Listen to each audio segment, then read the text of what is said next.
Hello everyone, very good evening. I'm Bhuvnesh Vyas, President Law Awareness Society. Welcome you all in the webinar organized by the Law Awareness Society. Today with us we have guest of honor and speaker, RTI activist and advocate Govardhan Singh sir. So without wasting time, I request her to start the webinar.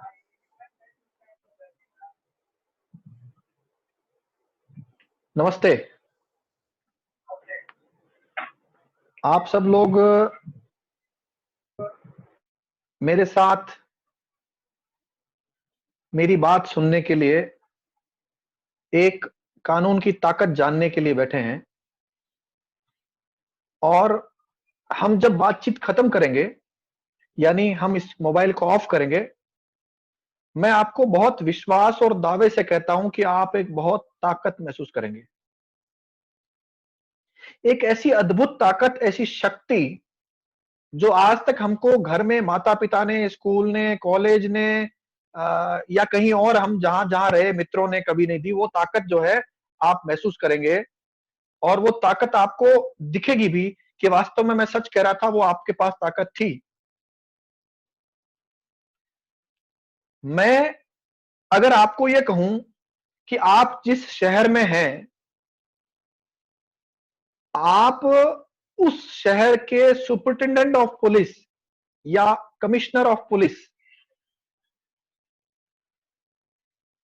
वो अगर किसी police थाने में inspection यानी निरीक्षण करने के लिए जाना चाहे, तो आपको पता चलेगा कि उस पुलिस थाने में वो जो इंस्पेक्टर है या जो वहां का एसएचओ है, वो एसएचओ 3 दिन पहले से तैयारी करेगा कि साहब हमारे पुलिस थाने में हमारे commissioner of police, superintendent of police जो भी उस एरिया में है, उस उनका इंस्पेक्शन है।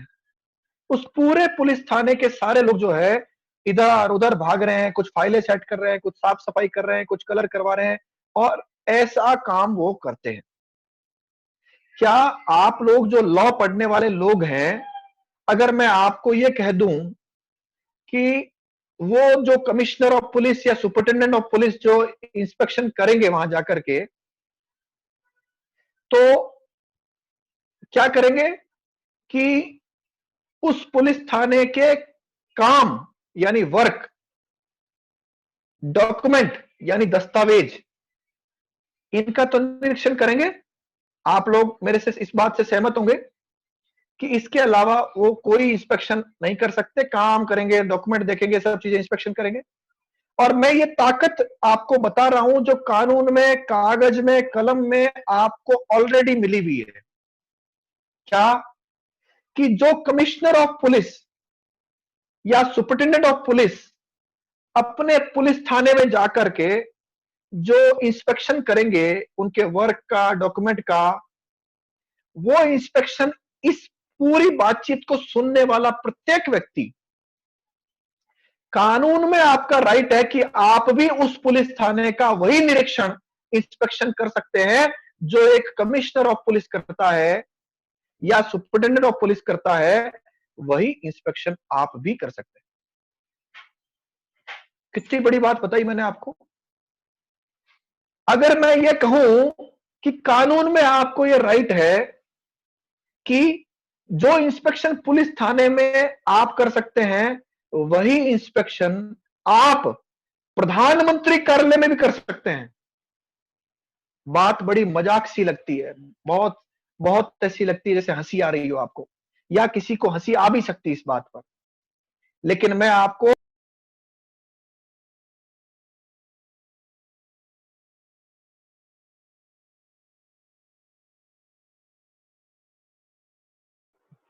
सर आपकी ऑडियो कनेक्ट।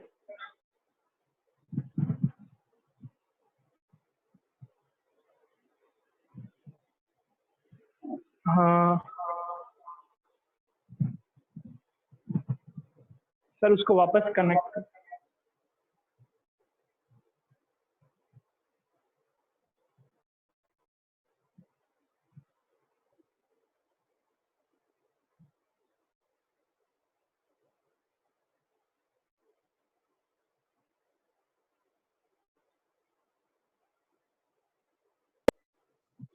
हाँ, मुझे लगता है अब मेरी आवाज आ रही होगी।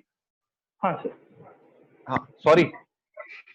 मैं निवेदन कर रहा हूं कि प्रधानमंत्री कार्यालय यानी नरेंद्र मोदी, आदरणीय नरेंद्र मोदी और श्री रामनाथ कोविंद जो हमारे देश के राष्ट्रपति है, हम इनके ऑफिस का इंस्पेक्शन कर सकते हैं। क्या इंस्पेक्शन कर सकते हैं? इनके काम का, इनके डॉक्यूमेंट्स का इंस्पेक्शन कर सकते हैं।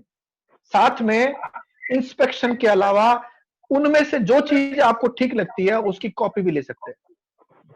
कितनी बड़ी बात कही मैंने। कानून में यह अधिकार आपको दिया गया 2005 में। 2005 के बाद आज लगभग 15 साल होने आए हैं। आप जैसे, हम जैसे लॉ पढ़ने वाले लोगों को भी बहुत कम जानकारी है कि आप इंस्पेक्शन कर सकते हैं। सेक्शन 2J1 आरटीआई एक्ट 2005 ये आपको अधिकार देता है कि ऐसे किसी भी दस्तावेज का जो सरकारी है या उसमें आपका पैसा खर्च हुआ है। अब आपका पैसा कैसे खर्च होगा, यह भी मजाक लग सकती है आपको कि क्या आपका पैसा खर्च हो सकता है। तो सवाल आता है कि आप जिस स्कूटी मोटरसाइकिल में पेट्रोल भरवाते हैं, आप घर में जो नमक खाते हैं, आप माचिस की तीली खरीदते हैं, उनमें टैक्स देते हैं। और संविधान में टैक्स जो देता है यानी जनता, यानी पब्लिक, संविधान में, लोकतंत्र में जनता मालिक है। जनता का, जनता के लिए, जनता द्वारा।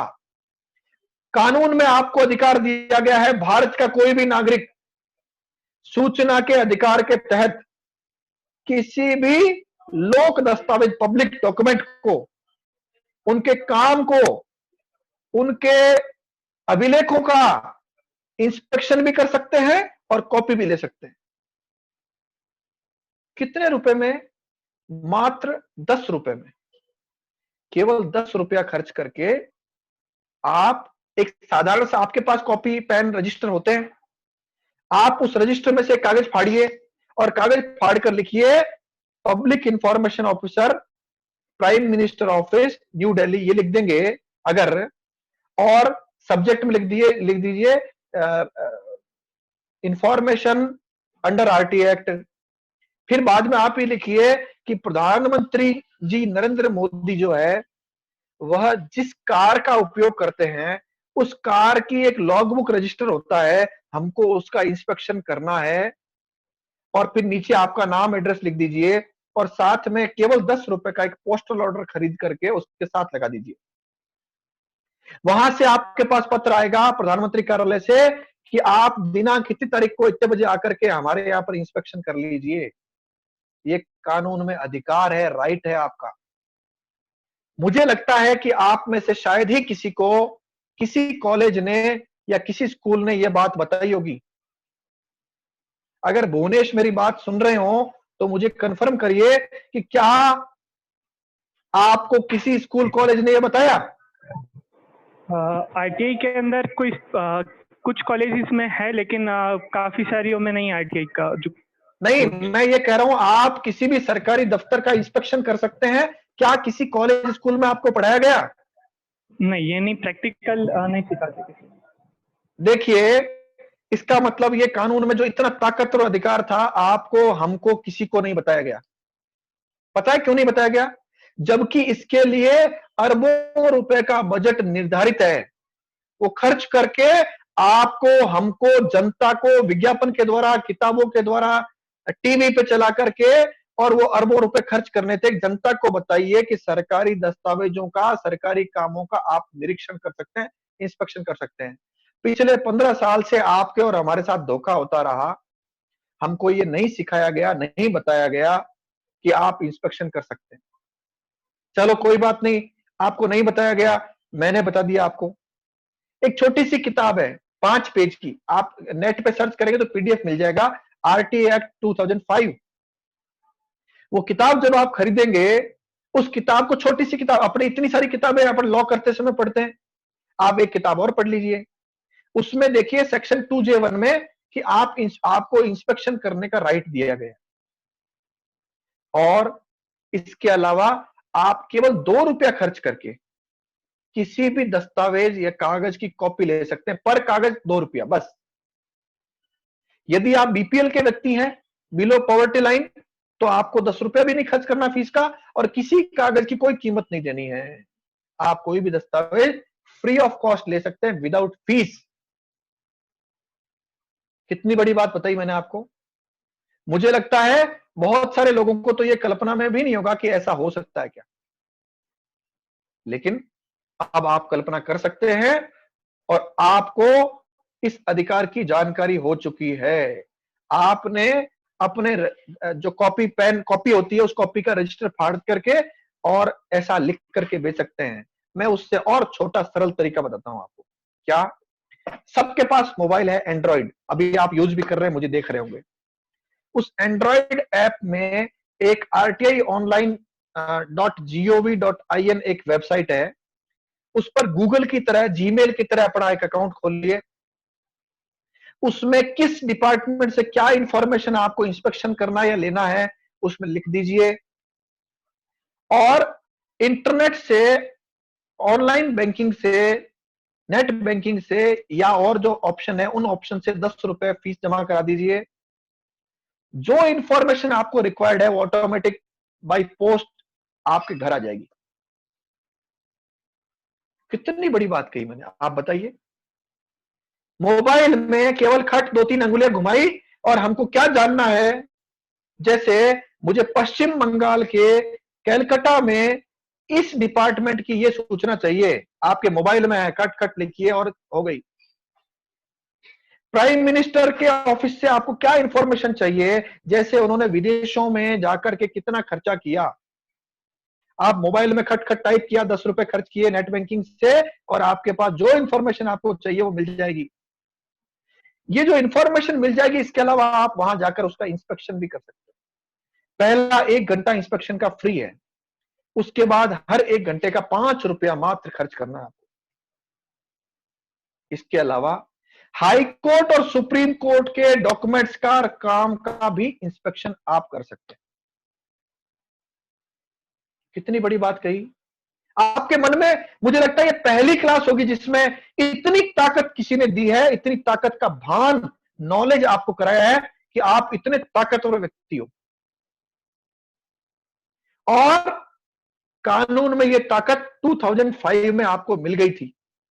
बस गलती इतनी सी हुई कि हमको हमारे माता पिता ने, पेरेंट्स ने, स्कूल के टीचरों ने और कॉलेज के टीचरों ने बताई नहीं। क्यों नहीं बताई? क्योंकि जैसे ही आपको पता चला, अब मान लीजिए मैंने आपको बता दिया, तो आप अपने कॉलेज और अपनी यूनिवर्सिटी में मात्र 10 रुपए खर्च करके जान सकते हैं कि मेरे कॉलेज में कितने टीचर्स हैं और उन टीचरों को कितना वेतन मिलता है, उनके संपर्क नंबर क्या है, उनकी पावर्स क्या है, उनकी ड्यूटीज क्या है, और बहुत सारी बातें आप उनको जान सकते हैं।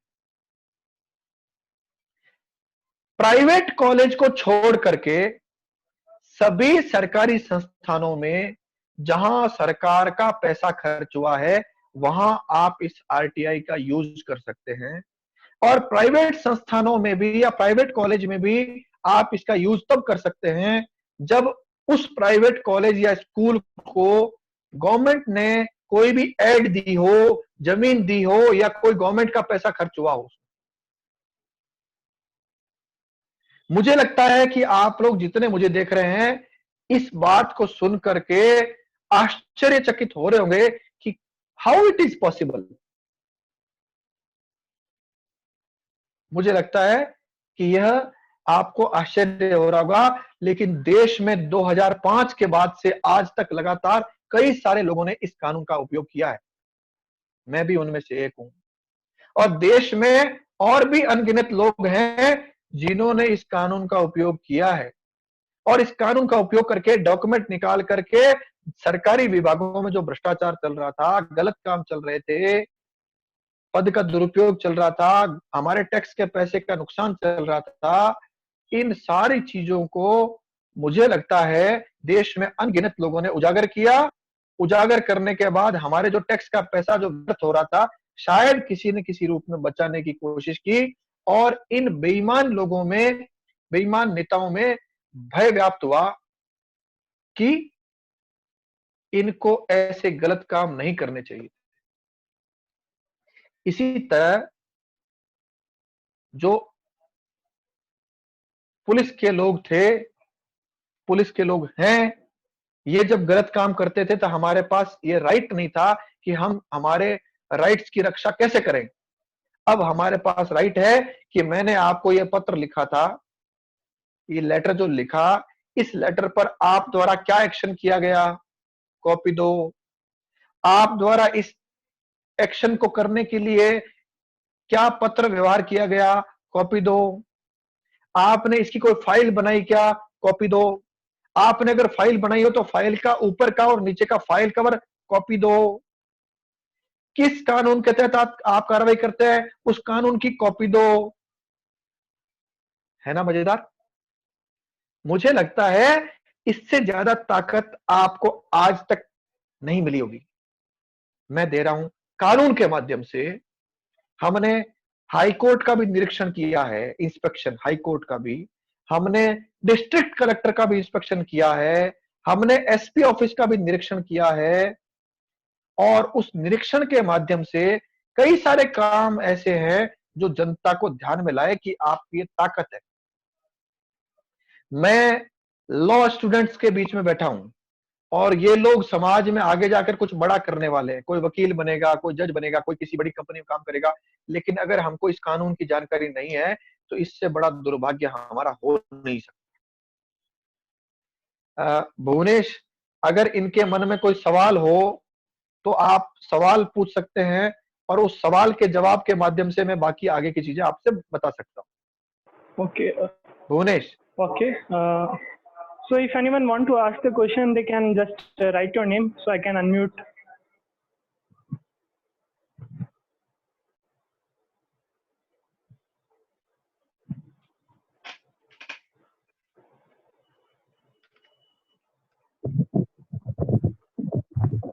Yes, those who are raising hand, I am unmuting you so you can ask the question. Yes.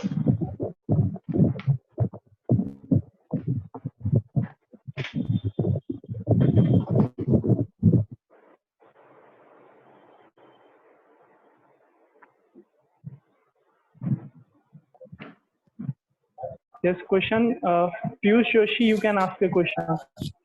Hello sir, good evening sir. आपने जैसे बताया कि आरटीआई मतलब लोगों के भले के लिए है, लोगों के लिए मतलब लोगों के जो भी इंफॉर्मेशन जो गवर्नमेंट के रिलेटेड इंफॉर्मेशन है वो आप निकाल सकते हैं गवर्नमेंट से।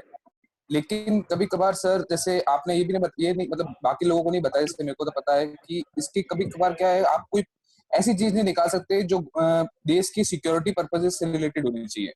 जैसे सेना का हो गया, आर्म्स रिलेटेड हो गए, ये इन्फॉर्मेशन आप शायद सरकार से नहीं निकाल सकते, जहां तक मेरी नॉलेज है। क्या ये सही है सर? आप बिल्कुल सही कह रहे हैं। आरटीआई एक्ट में सेक्शन 8 में कुछ सूचनाएं हैं जो आप नहीं ले सकते हैं, वो उनमें बताई हुई है। लेकिन वो सूचनाएं सामान्य व्यक्ति को जरूरत नहीं पड़ती है। वो सूचनाएं हैं जैसे आर्मी है, कोई सुरक्षा से जुड़ा हुआ मामला है, किसी मामले में मान लो डॉक्यूमेंट्स को खतरा है, वो सब चीजें, लेकिन वो बहुत लिमिटेड है। देश में जो बाकी सूचनाएं हैं वो कोई भी व्यक्ति मांग सकता है। ये आपकी बात का जवाब है। मैं आपसे आग्रह करता हूं कि अगर आप लोगों ने वो 5 पेज पढ़े होते पीडीएफ, मैं भुवनेश को कहूंगा कि आप सब लोगों के साथ शेयर करें वो पीडीएफ आरटी एक्ट। और आरटी एक्ट पढ़ने के बाद आपके मन में बहुत सारे सवाल आ सकते हैं कि आपको इंस्पेक्शन करने का राइट है। अच्छा, ये बात मैंने शायद पहली बार आपको नहीं बताई है। आपके मन में कुछ और सवाल हो सकते हैं कि साहब ये सवाल मेरे मन में आ रहा है। तो आपकी बात का जवाब पीयूष यह है कि आप सर्टेन इंफॉर्मेशन जो है सेक्शन 8 में जो कवर होती है उनको छोड़कर बाकी सारी इंफॉर्मेशन ले सकते हैं। और वो इंफॉर्मेशन हमारे देश में 1% ओनली है। 99% जो इंफॉर्मेशन है वो आप ले सकते हैं जिसमें पब्लिक मनी इन्वॉल्व है। अगला फ्रॉम आकृति Chaturvedi. Hello sir, good evening. Good evening. My question is कि जो प्राइवेट कॉलेजेस की जो फीस होती है जो बिना मतलब कुछ ये बढ़ा दी जाती है, कभी घटा दी जाती है, तो उसके अकॉर्डिंग आरटीआई में कोई इंफॉर्मेशन है? प्राइवेट कॉलेज, यूनिवर्सिटी, यूजीसी और अगर लॉ कॉलेज है तो बार काउंसिल ऑफ इंडिया से गवर्न होता है। तो प्राइवेट कॉलेज पर आरटी एक्ट अगर मान लो लागू नहीं भी हो, मान लीजिए, तो आप यूजीसी से, यूनिवर्सिटी से और आप बार काउंसिल ऑफ इंडिया से इंफॉर्मेशन मांग सकते हैं, क्योंकि कुछ सूचना सरकारी कर्मचारी के नियंत्रण में है, कंट्रोल में है, वह सूचनाएं भी आरटीआई में दे है।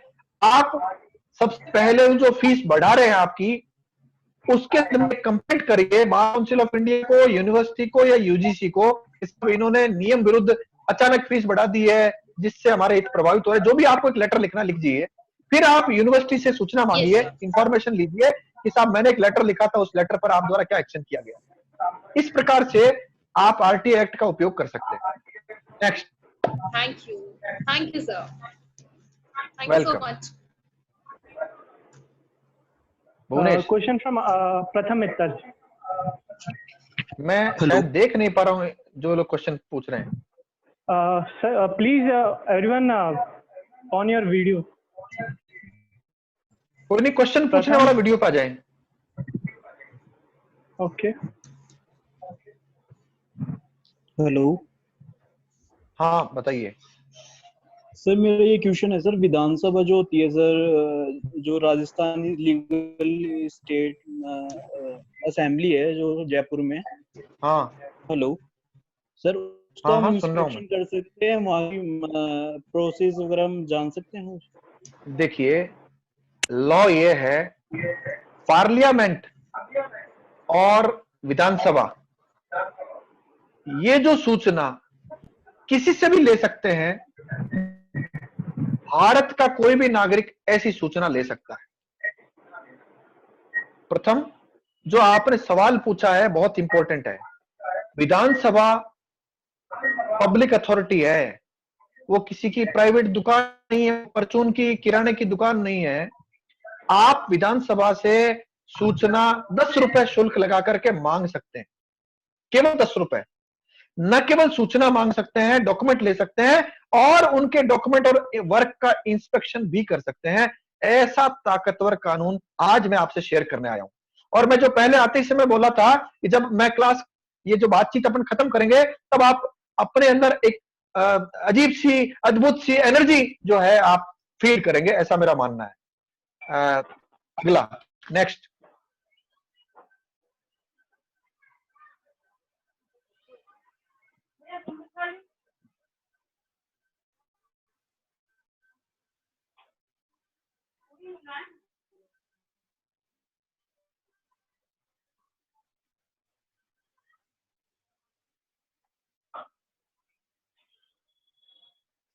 Bhuvnesh. Yes. Next question. Yes sir, good evening sir. Good evening sir, मेरा ये क्वेश्चन था कि अगर हमारी आरटीआई डिनाई हो जाती है सर, तो उसके मतलब सर उसको हम लोग कैसे फिर आगे कर सकते हैं सर, और कितने दिन में हमारी आरटीआई का जवाब देना जरूरी होता है सर? हाँ, मैं जवाब देता हूं आपको। मान लीजिए आपने आरटीआई का इंफॉर्मेशन, मान लीजिए आपने मांगा, विधानसभा से मांगा मान लीजिए, और वहां हर डिपार्टमेंट में पब्लिक इंफॉर्मेशन ऑफिसर वेबसाइट पे दिए हुए हैं। आप उनसे एक 10 रुपए के पोस्ट लोडर या 10 रुपए खर्च करके आप इंफॉर्मेशन मांगते हैं और आपको डिनाई कर देते हैं या नहीं देते हैं। उनके पास टाइम केवल 30 दिन का है। अगर उन्होंने 30 दिन में नहीं दिया तो आप उसके सीनियर ऑफिसर को, वह भी वेबसाइट पे दिया होता है किसी पार्लियामेंट की या विधानसभा की, सीनियर ऑफिसर को फर्स्ट अपील कर सकते हैं। और वो जो फर्स्ट अपील है, वो फर्स्ट अपील जब आप करेंगे तो उसका ये ड्यूटी है कि वो आपको इंफॉर्मेशन बताएगा। मान लीजिए वो ऑफिसर भी आपको डिनाई कर देता कि नहीं देता है, तो आप सेकंड अपील आपके स्टेट में या सेंटर में, सेंट्रल इंफॉर्मेशन कमीशन बना होता है हर स्टेट में। जैसे राजस्थान में राजस्थान इंफॉर्मेशन कमीशन है, इसी तरह से महाराष्ट्र इंफॉर्मेशन कमीशन है, वहां पर आप सेकंड अपील करके सूचना ले सकते हैं।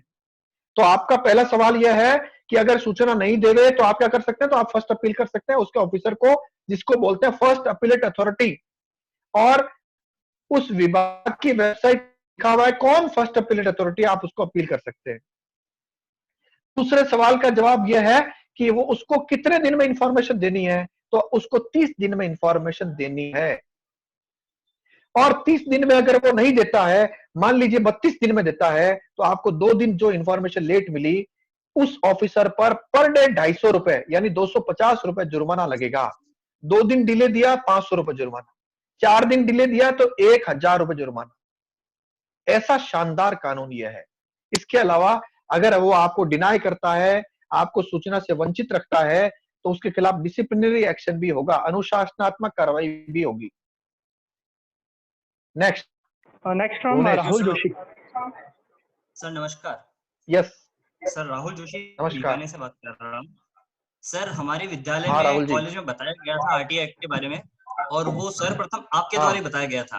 आप आए थे कुछ समय पहले और आपने हमें इस बारे में अवगत कराया था। उसके लिए मैं कॉलेज की तरफ से सभी छात्रों की तरफ से आपको धन्यवाद देता हूँ। तो सर मैं ये एक्चुअली आपसे thank पूछना you। चाहता हूँ, हम आपका वीडियो लगातार देखते आ रहे हैं और काफी सारी जानकारी हमें आपके वीडियो के माध्यम से पता चलती है। और सर ये आपके वीडियो, हर वीडियो में एक ललकार होती है, मंत्रमुग्ध कर देते हैं सर आप। तो सर मैं ये जानना चाहता हूँ, विधि के छात्र जिस इस फील्ड में आगे जाए जा रहे हैं, तो सर कोई ना कोई प्रेरणा स्रोत होता है। सर मैं आपसे ये जानकारी चाहता हूँ कि आपके प्रेरणा स्रोत कौन सा है। ये व्यक्तिगत मैं आपसे सवाल कर रहा हूँ। आप काफी सारे प्रभावशाली व्यक्ति नजर आते हैं राजस्थान के अंदर, आप नाम रोशन कर रहे हैं सर सबका और प्रतिनिधित्व कर रहे हैं। Please point to point on the question. Sir प्रेरणा स्रोत आपके। धन्यवाद।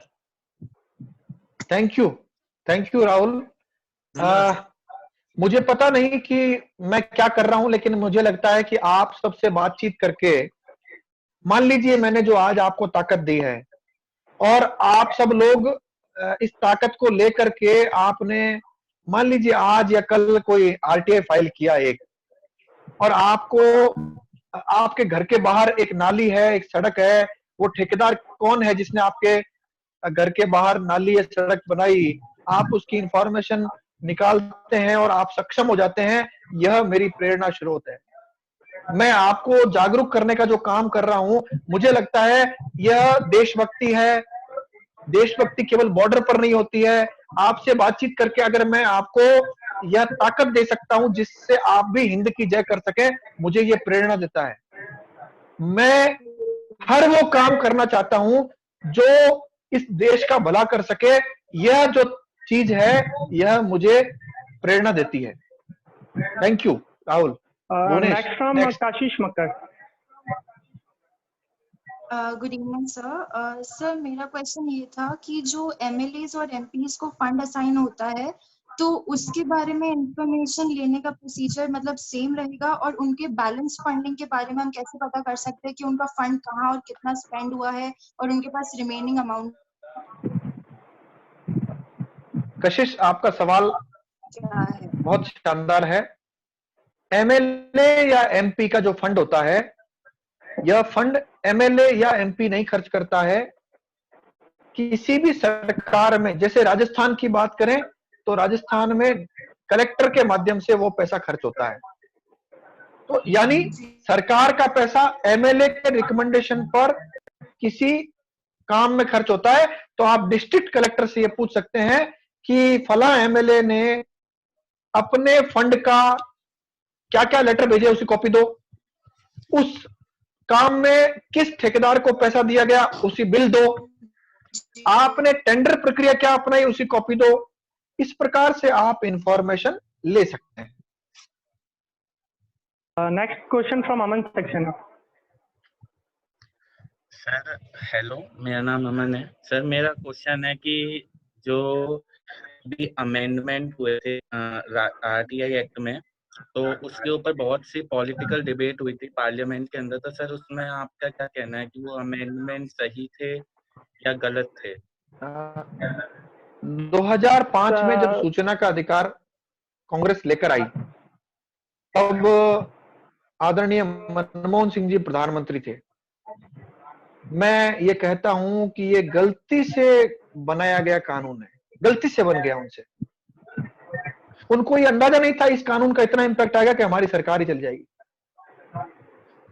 आरटीआई कानून जो है वो कानून मनमोहन सिंह जी जो सेक्रेटरी कार्यकाल था उसमें चिल्लाते रहे कि साहब आरटीआई एक्ट में संशोधन करना है, लेकिन वो कर नहीं पाए क्योंकि जनता का दबाव था।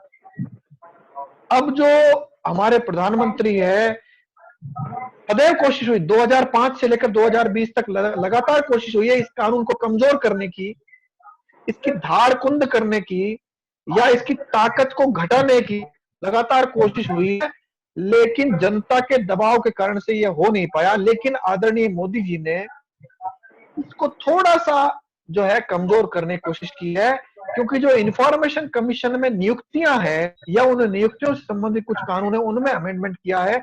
आपके या हमारे या सामान्य व्यक्ति के अधिकारों को इससे ज्यादा फर्क नहीं पड़ता, लेकिन कानून को कमजोर किया है ताकि आपकी अपील जब जाएगी तो उसकी सुनवाई में आपको न्याय नहीं मिले या आपको टाइम लग जाए।